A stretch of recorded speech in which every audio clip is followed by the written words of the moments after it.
Bonjour à nouveau. Cette partie est consacrée à la détermination des lignes du champ d'un dipôle magnétique. Alors, dans le cours précédent, on a montré que le champ magnétostatique B créé à grande distance par un dipôle magnétique a pour expression B égale à BR E de R plus B θ E θ avec B de R égale à mi0 M sur 2 PR3 cos θ, B θ égale à mi0 M sur 4 PR3 sinus θ et B de phi égale à 0 bien sûr. L'objectif est de déterminer et représenter graphiquement les lignes du champ magnétique dipolaire. Ces lignes de champ sont définies par la condition B produit vectoriel D de L égale au vecteur 0, où D de L est un élément infinitésimal de la courbe des lignes de champ décrit en coordonnées sphériques par D de L égale à D de R, E de R plus R D de θ, E θ plus R sinus θ, D de phi, E de phi. En calculant le produit vectoriel de B et D de L, on obtient un système à trois équations, 1, 2 et 3.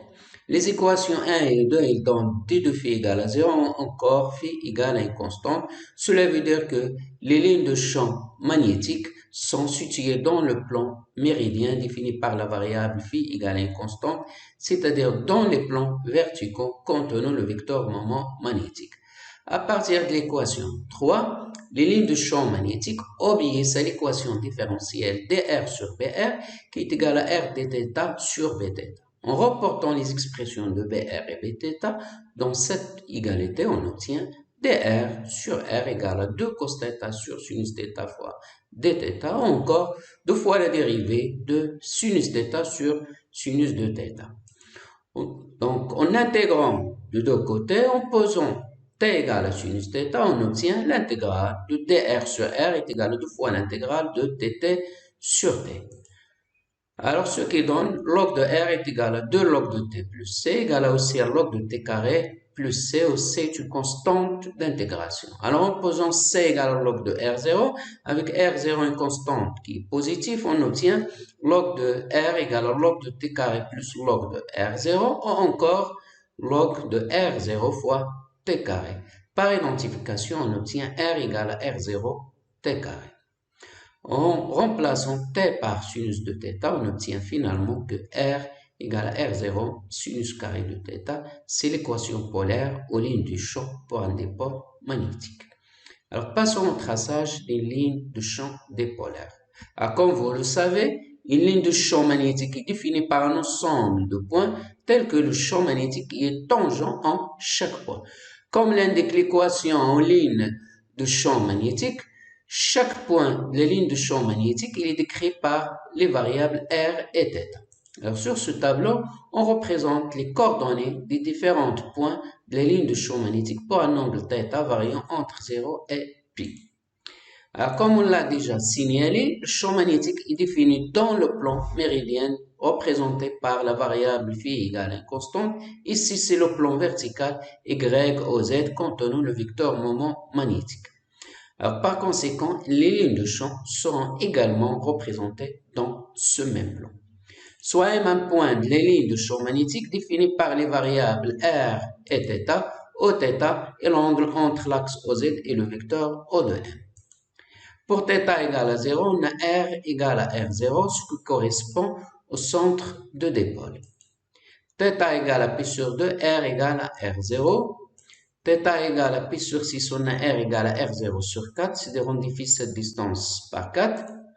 Alors pour θ égale à pi sur 4, R égale à R0 sur 2, donc on divise cette distance par 2. θ égale à pi sur 3, on a R est égal à 3, R0 sur 4. Alors l'ensemble de ces points constitue une portion de la ligne de champ magnétique où le champ B est tangent en chaque point.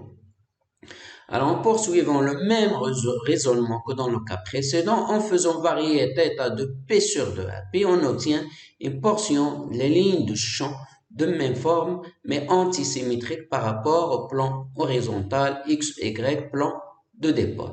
Alors, ceci s'explique par le fait que le plan X ou Y est un plan de symétrie de la distribution de courant et donc un plan d'antisymétrie du champ magnétique et par conséquent des lignes de champ magnétique.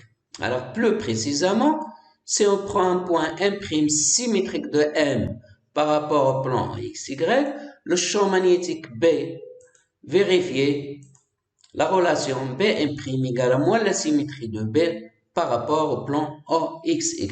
Alors dans ce cas, le champ magnétique B il est tangent à la ligne de champ M' et la ligne de champ s'oriente dans le même sens que le champ magnétique B. Alors il est important de vous signaler également que pour θ égale à P sur 2, on a M, il appartient au plan XY et le champ magnétique B en ce point, il est perpendiculaire au plan OXY. Alors ceci est évident car XOY est un plan de symétrie de la distribution de courant et contenant le point M. Alors c'est pas encore terminé, la ligne de champ magnétique il est représentée uniquement dans le demi-plan vertical situé à droite de dipôle. Alors dans le demi-plan gauche de dipôle, la ligne de champ magnétique présente une forme symétrique de celle de demi-plan vertical droit par rapport au plan XOZ. Alors en effet, le plan XOZ est un plan d'antisymétrie de la distribution de courant et donc un plan de symétrie de champ magnétique, également des lignes de champ magnétique. Alors finalement, il apparaît clairement que la ligne de champ magnétique pour un dipôle magnétique a la forme d'un double Z et ceci pour une valeur fixe de R0. Pour différentes valeurs de R0, on peut obtenir plusieurs lignes de champ magnétique, comme le montre cette figure qui donne un aperçu d'un spectre magnétique relatif à un dipôle magnétique de forme circulaire. On note aussi que les lignes de champ dipolaires ont la même forme que celle d'un dipôle électrique que vous avez déjà vu.